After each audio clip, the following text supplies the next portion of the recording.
किल्ला भाग मिरज येथे खुशी पार्क वन या बांधकाम प्रकल्पावर काम करत असताना 26 ऑगस्ट 2025 रोजी कामगार श्री भीमाप्पा सिद्धप्पा मेटलकी यांचा दुर्दैवी मृत्यू झाला, तर अन्य 6 जण जखमी आहेत। 6 जखमींपैकी केदारी निंगणूर यांची प्रकृती गंभीर आहे। ही घटना घडण्यामागे संबंधित इंजिनियर व ठेकेदार यांची गंभीर निष्काळजीपणा, सुरक्षा उपाययोजनांचा अभाव व कामगारांच्या सुरक्षेकडे दुर्लक्ष हे मुख्य कारण असल्याचं स्पष्टपणे दिसून येतं। कामगारांच्या सुरक्षेसाठी बांधकाम स्थळी सुरक्षा साधनं, हेल्मेट, बेल्ट, जाळ्या, सुरक्षा जॅकेट इत्यादी उपलब्ध करून देणं, देखरेख ठेवणं ही संबंधित इंजिनियर व ठेकेदार यांची जबाबदारी असते। परंतु त्यांनी याकडे पूर्णपणे दुर्लक्ष केल्यामुळे कामगारांचा जीव गेला। हा प्रकार अतिशय गंभीर असून जबाबदार अधिकाऱ्यांवर व ठेकेदारांवर कठोर कारवाई होणं आवश्यक आहे।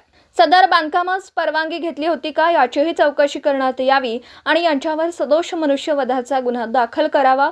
पीडित कामगाराच्या कुटुंबाला तात्काळ आर्थिक मदत व नुकसान भरपाई देण्यात यावी अशी मागणी राष्ट्रवादी कामगार जिल्हाध्यक्ष मुझफ्फर सनदी यांनी केली।